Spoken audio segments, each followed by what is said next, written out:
Ano pa yung napapansin mo ngayon ng mga tao dito? Hindi pa nagbabago ng mga toxic culture ng mga Pilipino pagdating ng Pasko. Yung mga nanghihingi ng regalo. Yung, di ba dapat kusa mo yung ibibigay, yung iba nang hihingi talaga.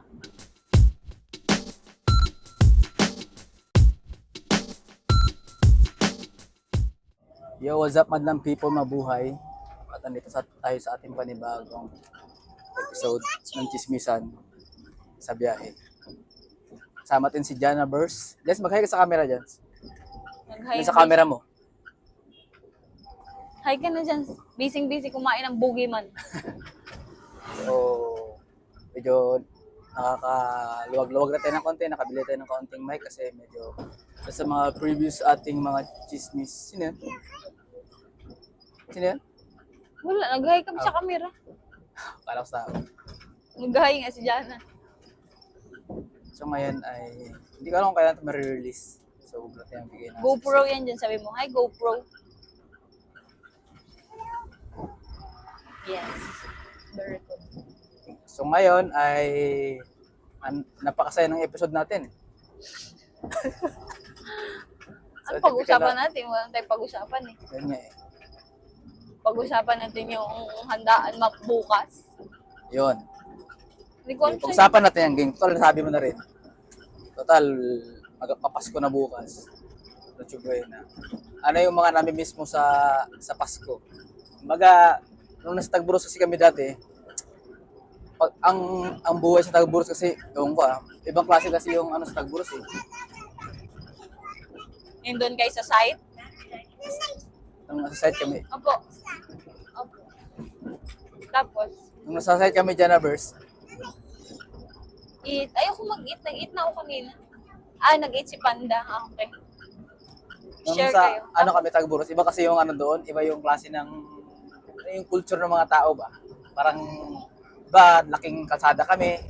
Tapos parang araw-araw yung maputok, yung tipong magsisindi kayo ng kwitis. Tapos parang walang nagbabawal sa inyo ba? Nagawin kahit mga bata pa kayo. Pero nagpaalala ng mga magulang na, ay, okay, magsiging dyan, magpaputok, baka maputol yung kamay nyo, or what. Pero hindi siya ganun, sabi super higpit talaga na parang ikulong na kayo ng bahay or nagbawat talaga na kahit humawak man lang. Dati kasi parang napakalaya ng mga batang 90s. Di ba parang sobrang saya ba? Mga pagdating pala ng Burmans pa nga lang, maramdaman mo na yun eh, yung ganong feeling ba na excited kayo. Ngayon kasi parang di mo siya gaano mararamdaman, siguro dahil nga sa takbo rin ng panahon ba. Saka malaki na kasi tayo. Hindi, kahit na siguro, bakit makita mo yung mga bata ngayon, parang ilan na lang may hawak ng buga kasi nga, Oo. is either na nagbabawalan ng magulang or is either na nagbabawalan ng magulang, bawal na talaga sa sa batas talaga natin. Yung kahit sa Bulacan, di ba, nirelate yung mga pag-awaan ng mga kaputok. So parang mapapansin mo yung Pasko ngayon, parang hindi na siya tulad talaga nun natin. Pero ganun talaga, ang panahon ay nagbabago. Ano yung napansin mo sa Pasko ngayon? Ngayon, walang caroling. Wala masyado nagkakaroling. Ay, Saka siyempre. yung mga nagkakaroling, parang hindi katulad ng caroling noon talaga na Hindi, tsaka yung mga bata ngayon, ba't pa sila mag-aaksaya ng panahon mga rolling, may pera naman na binibigay sa kanila yung magulang oo. nila. Tsaka parang mas gusto na nila mag-cellphone kaysa mga rolling. Oo, Iba may tsaka- nakikita ko ng mga rolling pero yung caroling nila parang mairaos na lang. Oo. Tsaka ngayon, parang nagbigay ng 5 piso sa mga bata, parang Barat. kahiya naman eh. Dati, bigyan kayo ng tris, pag na-rolling kayo, parang okay lang eh. At kahit 5 pa kayo ng maghati-hati nun, okay lang. Ano pa yung napapansin mo ngayon ng mga tao dito? Hindi pa nagbabago ng mga toxic culture ng mga Pilipino pagdating ng Pasko. Yung mga nanghihingi ng regalo. Yung, di ba dapat kusa mo yung ibibigay, yung iba nang hihingi talaga. As in, parang, Ano yun, sa tao ba talaga yan o inaanak mo? hindi ko. Mga grown-ups yan? Or Grown-ups na minsan, yung iba nagaparate. Bakit may grown-up pa ba na lumapit sa'yo na maghingi ng regalo? Hindi, doon sa amin, Charis. Ha? Ikat mo na lang yan. Hindi, okay lang. Sa inyo? Sa inyo? Oo eh. Bakit kasi hindi pa naman lahat ng tao ngayon, hindi Hindi lahat, ano. Okay lang naman yung gano'n, ha? Ano, Jans? Oh, magtayo ka na. Sige. Hindi naman lahat kasi ng tao ngayon, ano eh, matured ba? Nakastock pa rin siya sa ganung era na yung regalo kung sayang. Panda, Siguro yung iba, ano kasi parang pabiro. Oo. Yung pabiro in a half meant yan eh. Na kunwari sabihin na baka naman, kumbaga, testing the water siya kung pwedeng makalusot yung biro na yon. Kung makonsensya ka, magre-regalo ka. Pero kung hindi ka magre-regalo, okay lang din. Pero binigyan ka ng burden na mapapaisip ka kung magre-regalo ka hindi. Tapos mapapaisip ka kung masama ka ba Dati, tao. madali lang sa akin magregalo. Ngayon kasi mahirap. Bakit ngayon wala? Wala ka ng Ay, pera? syempre, wala akong sariling trabaho. Ay, ganun. Bagay, kailangan naman Syempre, yung... yung pera natin, budget lang yan. Kaya, hindi naman tayo mayaman. Opo. Kumbaga, meron naman, pero syempre, binabudget hanggang, opo. Oh, sige, magtingin ka na. Magtingin din ako. Okay, magtingin ka na rin. Basta pag malaki ka na, iba na yung Pasko. Opo. Ano na yung pinagbago sa buhay mo nung simula nag-asawa ka? Ano, mas nagliit yung mundo ko. Ay, hindi naman negative na nagliit yung mundo mo. Katulad nito, mag-uusap tayo, tapos static yung isa. Ano, dati, ano lang ako, 8 to 5 hours lang nagtatrabaho. Ngayon, 24/7 na dahil kailangan. Charis. Masaya naman. Is something na parang nagsisi ka? Oh, hindi naman siya something negative. Parang nakakatawa lang. Mas ano lang, mas mali, nung nag-asawa na tayo, mas naglinaw lang yung, kumbaga, Mundo. kung anong purpose mo. Kung ano yung focus mo ba? Oo, anong focus mo. Sa akin din, ako kasi dati, Wala ka nang pakialam sa... ako napaka-alam mo yan, people pleaser akong tao eh. Kung kaya kong i-occupy lahat ng tao, lahat sikasuhin ko yan eh. Kumbaga, kung nag-hire siguro ako ng maglilinis ng bahay, tutulungan ko. Lilinisin ko muna yung bahay bago siya maglinis sa bahay para malinis na yung bahay. Alam mo yung parang, kahit sa trabaho nga, kahit yung trabaho ng, alam mo, sa barko, kahit trabaho ng dick yan, tapos pumunta sa makina na magpapatulong sa akin, parang ako pa yung hiya na tulungan ko sila, dapat ako yung gagawa talaga. Alam mo yun, parang people pleaser mo na lahat gusto mo maging mabango ka sa tao and gusto mo tingin nila sa'yo, magaling ka makitungo. Pero nung nagkaanak tayo, tapos yun, nag-asawa tayo, parang lumit din yung, parang nagkaroon lang ng focus. Hindi naman nawala yung mga tao. Nagkaroon lang ng focus yung buhay mo. Malinaw lang kung ano yung Ano focus yung priority mo, ganun. And feeling ko maintindihan naman yung mga tao sa paligid natin na, okay, ito ka na.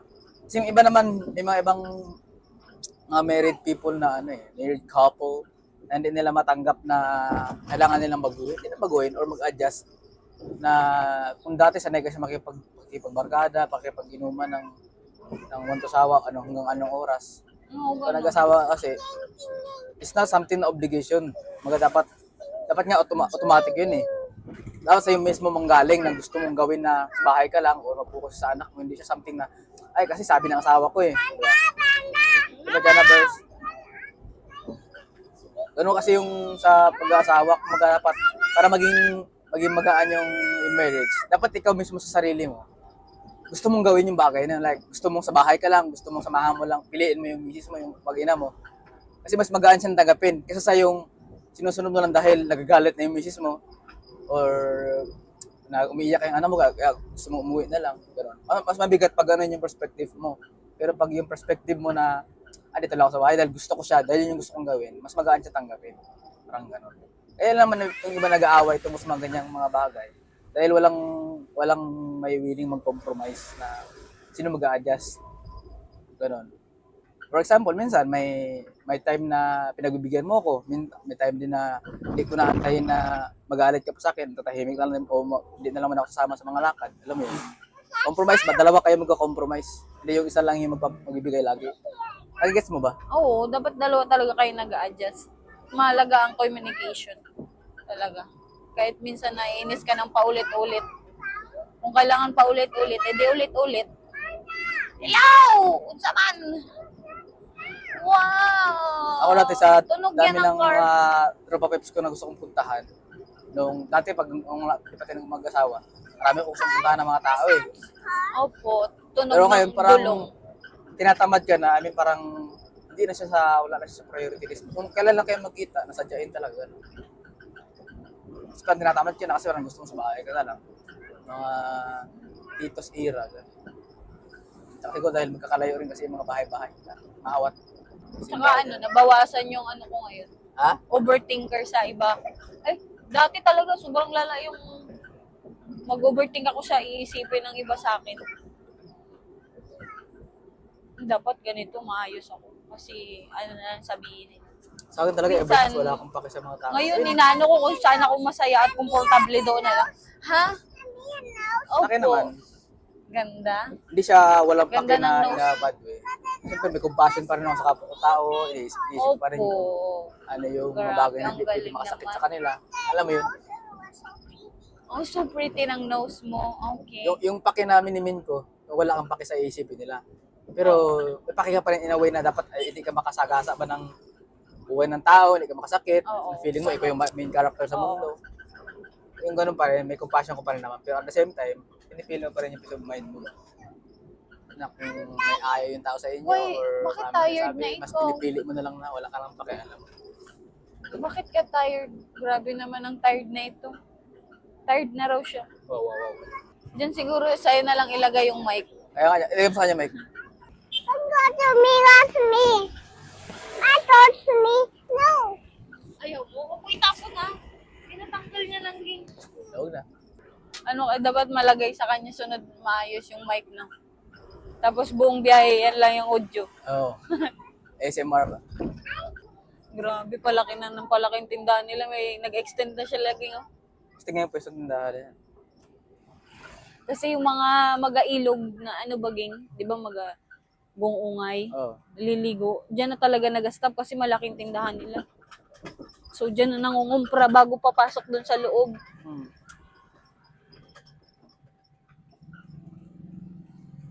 Kaya kahit ano.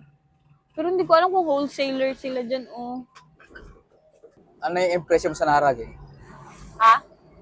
Ano yung impression mo sa Narag? Dumanggin niya. Saang Nara poblasyon? Hindi, Dito sa bahay? Dito talaga mismo. Lahat sa bahay. In Impression general, ko?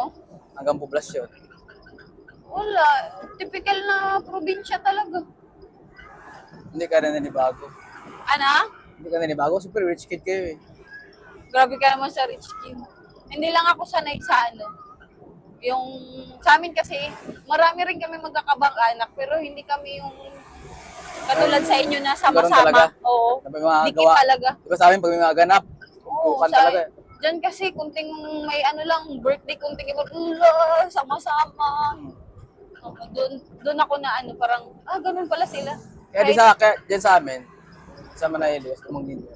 Dati nung high school kami, buhay kami sa, minsan wala kaming bigas, wala kaming ulam. Pag may service ng birthday, pag may, church member, or yung kamag-anak, lahat yan, hakot, lahat yan. And ano yun, parang bayanihan style ng ano. Hindi sabing mag-iindaran ka lang. May, halimbawa sila mama, maghugas ng plato, yung iba, magtulong magluto, ganun siya. Iba yung iba sa mga, pag nasa city ka, pag ikaw yung birthday, i-prepare mo lahat yun, pupunta na lang yung mga Nanibago bisita. lang ako nung una, pero ngayon, naka-adjust na din ako. Nasanay na din. Oo. Na pag Walang, may mga... walang problema sa ganun kung marunong ka makisama. Oo. Pero kung ikaw yung pabebe, halimbawa, hindi ka sanay, okay, hindi rin mo sabi kung halimbawa introvert ka man o extrovert o anong bird ka man. May nakita kang Jollibee. Diba? Kung inverter ka man na tao, hindi natin masisihin. Pero kung mahirap sa partner kung inverter ka na tao. Diba? Pero kung halimbawa marunong ka din makasama, hindi ka mahihirapan makisama sa ganung maraming ganap. Tapos parang hanap-hanapin mo yung ganun, lalo na kung sanay, ka-close mo rin yung mga tao doon. Yes. Ako. Nag-enjoy ka rin? Hi! Hello, Jennifer. Are you enjoying the view? Wow! Enjoy pala ikaw sa view dyan. Ay, naging dog na si Jan. Hello, dog. Ay, hello, cat. Dati, gusto ko yan dito magpa-picture. Malatkaw na to? Dito sa tulay. Malatkaw River. Ito ba yung Malatgaw? Yes. O, wala ba kasi yan? Diyan kami dati tawag sa karaya, manlo ba? Yung mag-ano kayo paggabi, mangingilaw kayo ng mga isda, mga shells. Yes. Diyan kami dati nakaranas ng ahas. Dito si Panda. So, yun lang muna ang ating episode. We'll be back. Paalam mga kaibigan. Pwede na kayong bumaba. Bye!